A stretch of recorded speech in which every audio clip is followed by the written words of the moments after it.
What's up, my G's, and welcome back to my Dragon Quest journey, the series where I explore the worlds and stories of the Dragon Quest franchise. In today's video, we're going to be diving into the history, the story, and the gameplay of Dragon Quest VI, Realms of Revelation. If you like this video, please subscribe and hit the like button down below, and don't forget to drop a comment. Also, don't forget to hit the notification bell so you get notified every time I drop one of my videos. It really helps with the channel's growth, and I really appreciate it. With all that said and done, let's jump right in. Dragon Quest VI was originally released in 1995 in Japan for the Super Famicom. It was delayed for over a year because Enix wanted to overdevelop their game. Upon its release in Japan, Dragon Quest VI originally sold 3.5 million copies, but because of lower sales in North America for the previous Dragon Quest games, Enix gave up on the localization of Dragon Quest in North America. It didn't arrive in North America until 2011 when a remake was made for the Nintendo DS. The game's graphics were sort of the same as Dragon Quest 4 and 5, the other games that made up the Zenithian trilogy. It received pretty good scores from different publications, with the lowest being an 8 out of 10, and the highest being a 9 out of 10. The Dragon Quest trilogy of Yuji Horii, Akira Toriyama, and Koichi Sugiyama also returned in their roles in the creation of Dragon Quest VI. Yuji Horii was back as the game's scenario designer. Akira Toriyama returned as the lead artist, and Koichi Sugiyama as the music composer. The remake that was released on the Nintendo DS was developed by Arte Piazza. It was first announced in 2007, but it wasn't released until 2011. There was also a manga adaptation that was published by Enix and authored by Masaomi Kanzaki that was featured in Enix's monthly Shonen Gangan. It ran from 1997 through 2001, and the storyline roughly followed the game storyline, with some differences. Just looking at the game's history, it had to be a great game. From 3.5 copies sold at a $100 price tag, to 8s and 9s on the ratings, and a manga spin-off, this game had quite the success story, and I was excited to play it and finish the Zenithian trilogy. Now that we're done with the game's history, we'll jump right into the story of the game. The story starts off with the hero, Carver, and Millie getting ready to face off against Murdaw. In my game, I named the hero Grimace, so for the sake of telling the story, I'll be referring to the hero as Grimace. As the hero and his friends approach the demon's castle, they are quickly overpowered, and they are levitated up into the air, and after taunting the heroes, he turns them into stone and sends them off into the world.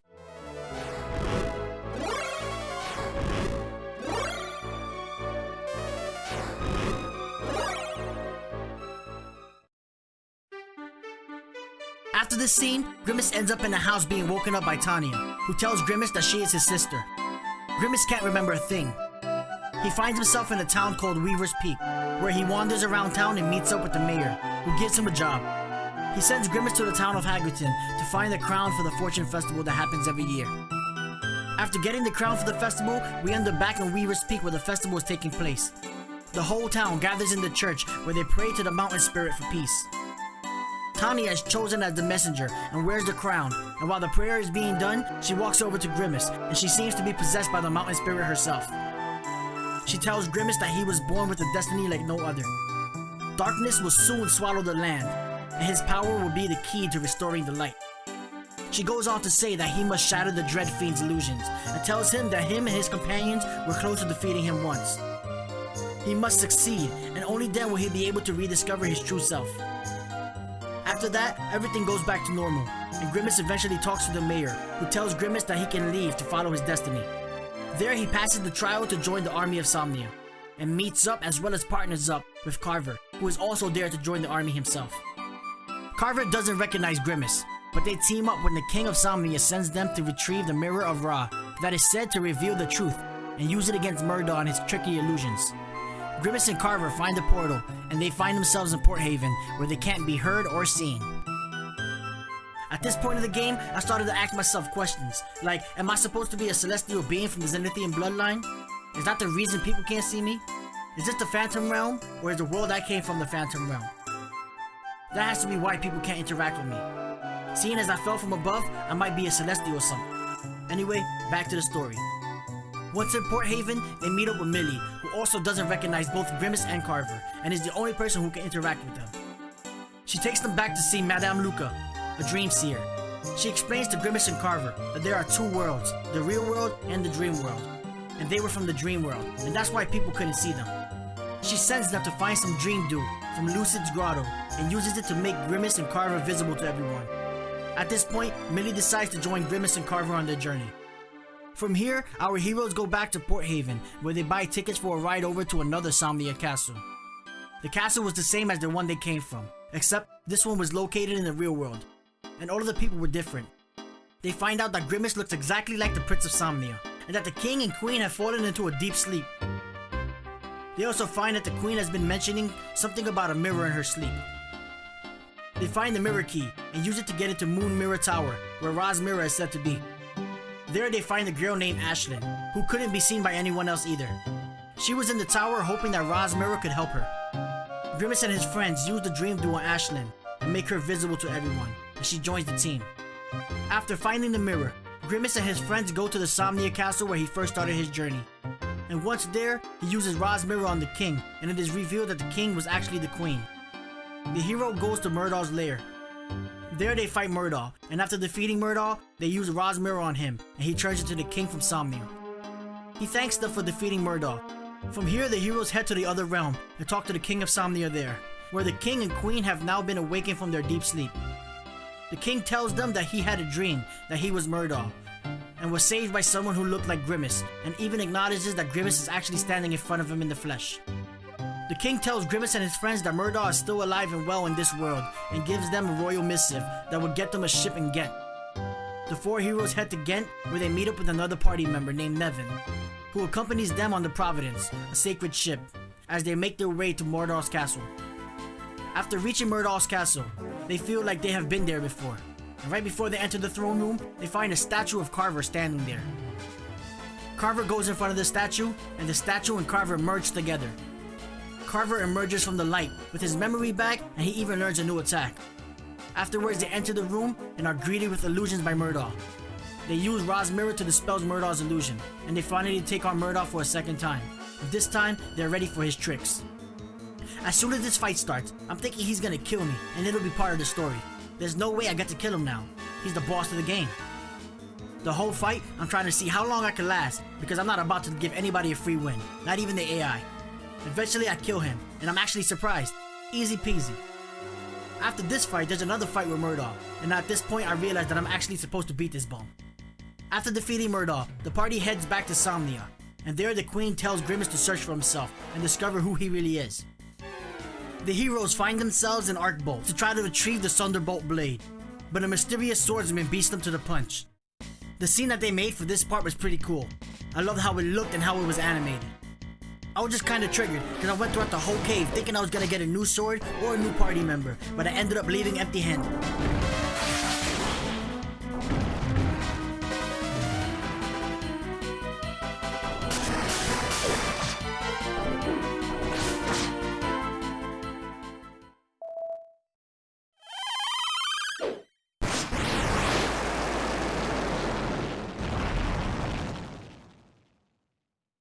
After exploring the world and missing out on getting a new sword, the party ends up in Sorceria, where Ashlyn is from.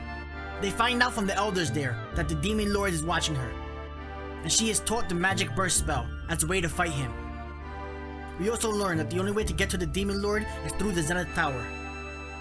The party finds themselves back in Weaver's Peak, but this time in the real world, where they meet someone who looks just like Grimace. And after fighting off a bunch of monsters who attack the village, Grimace and his copy merge, and Grimace regains his memory just like Millie and Carver before.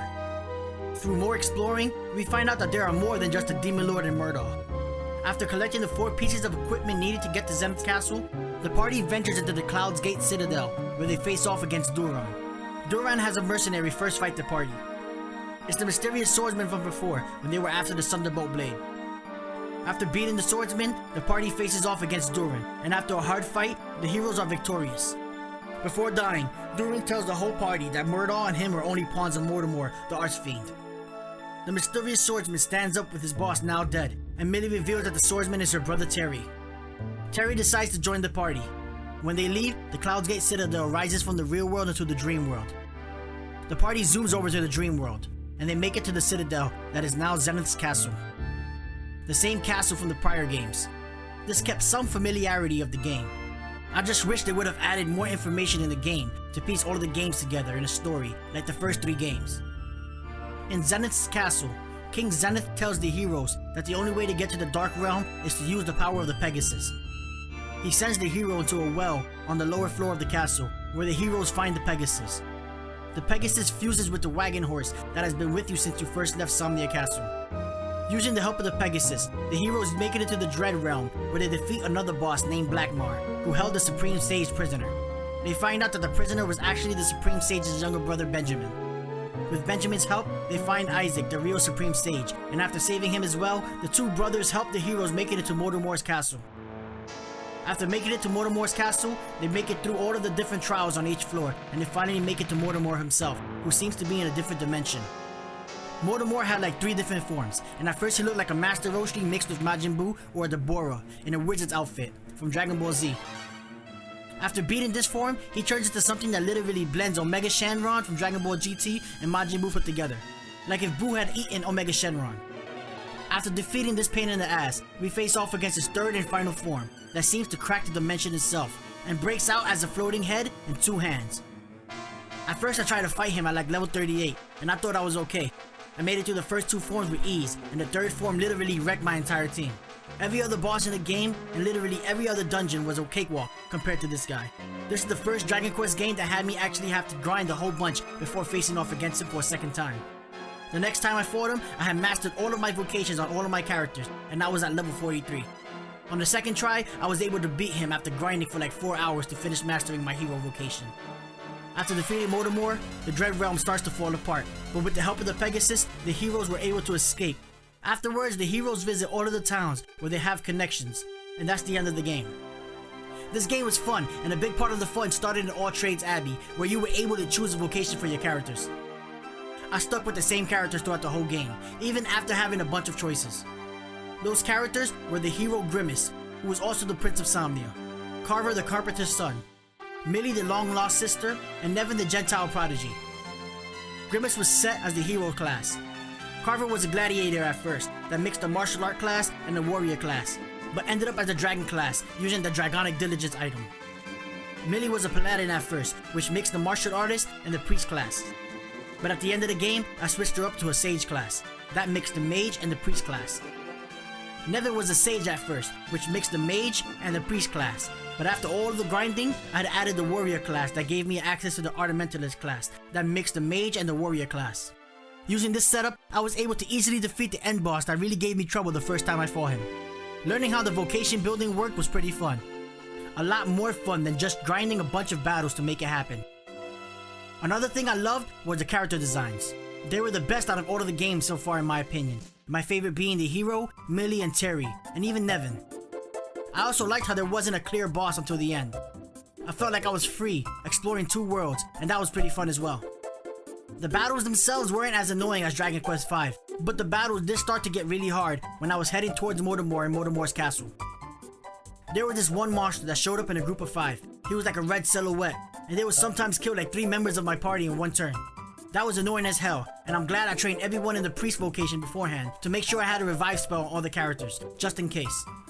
I never did find myself grinding just to buy equipment for my characters before I moved on, like in Dragon Quest 1, 2, and 3.